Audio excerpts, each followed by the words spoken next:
बढ़ेंगे अगली खबर की ओर, जहां खबर सिद्धार्थनगर से आ रही। इटवा के बूढ़ी राप्ती पर अशोकवा। आपको बता दें कि ये खबर आप तक पहुंचा रहे, जहां पर बूढ़ी राप्ती नदी तेज गति से बढ़ने की वजह से बांध टूटा। सनौली नानकार में रात 1 बजे के करीब बांध टूटने का ये मामला सामने आया है। सिंचाई विभाग के सूचना के बाद भी नहीं पहुंचा कोई। जहां पर अधिकारी को सूचना के बाद भी नहीं पहुंचे अधिकारी। आपको बता दें कि बांध टूटने का मामला सामने आ रहा। ग्रामीणों ने सिंचाई विभाग के अधिकारी पर लगाया है आरोप। इटवा के बूढ़ी राप्ती पर अशोकवा मधरा टूटा, जहां पर पुल टूटने का मामला सामने आया है। बूढ़ी राप्ती नदी पर तेज गति से बढ़ने की वजह से ये बांध टूटने का मामला सामने आया है, जहां पर अधिकारियों को खबर देने के बाद भी कोई नहीं पहुंचा। सिद्धार्थनगर से आप तक खबर पहुंचा रहे।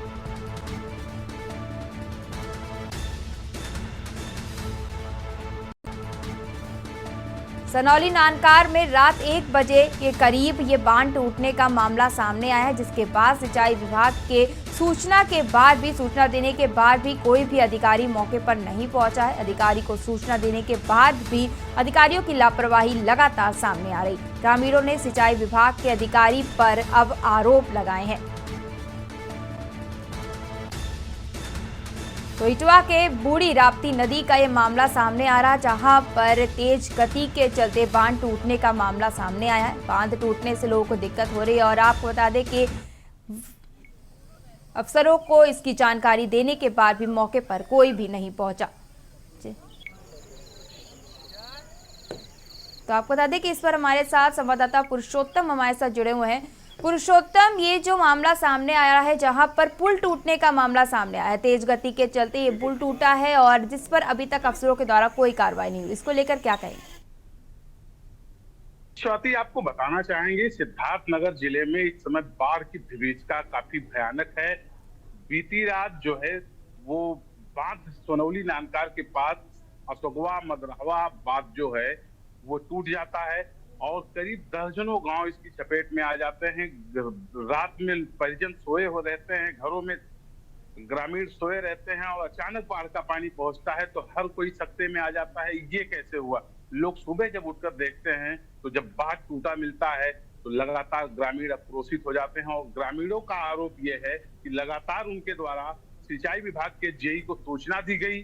सिंचाई विभाग के जेई को लगातार उनके द्वारा बताया गया, लेकिन जेई जो है उस बंधे को देखने की जहमत नहीं उठाए और जिसका खामियाजा जो है वहां के ग्रामीणों को भुगतना पड़ रहा है। जी पुरुषोत्तम, अगर इस मामले की बात किया तो लंबे समय से बाढ़ का कहर देखने को मिल रहा है, लोगों के लिए समस्याएं खड़ी हो रही हैं और उसके देखने के बाद भी प्रशासन के द्वारा ये लापरवाही सामने आती है, जिस पर किसी भी प्रकार से कार्रवाई करने की बात सामने नहीं आ रही और लोगों के द्वारा भी कहा जा रहा है कि सिंचाई विभाग को इसकी जानकारी दी गई पर उनके द्वारा कोई कार्रवाई नहीं हुई। जी, लगातार जो है क्षेत्रों से अधिकारियों और जिम्मेदारों की लापरवाही सामने आ रही है, लेकिन कोई भी जिम्मेदार किसी भी अधिकारी पर कोई कार्रवाई करता नहीं दिखाई पड़ रहा है। कहीं ना कहीं लोग एक दूसरे को बचाने में लगे हुए हैं, जिसका खामियाजा ये है कि लगातार कहीं बाढ़ टूट रहा है, कहीं सड़कों पर जल जमाव है, सड़कों पर लोग बह जाते हैं, सड़क बंद नहीं कराई जाती है। लगातार स्वाति अव्यवस्थाओं का जो है वो इस समय सिद्धार्थनगर में अंबार लगा हुआ है और कोई भी जिम्मेदार अपनी जिम्मेदारी पर खरा उतरने का प्रयास नहीं कर रहा है। जी जानकारी देने के लिए धन्यवाद पुरुषोत्तम। तो आपको बता दें कि सिंचाई विभाग को कई बार सूचना देने के बाद भी सिद्धार्थनगर के अफसरों के द्वारा किसी भी प्रकार की कार्रवाई नहीं की गई है, जहां पर ये पुल टूटने का मामला सामने आ रहा है और लगातार बारिश के बाद बाढ़ की चपेट में आए लोगों के लिए समस्याएं खड़ी हो रही हैं।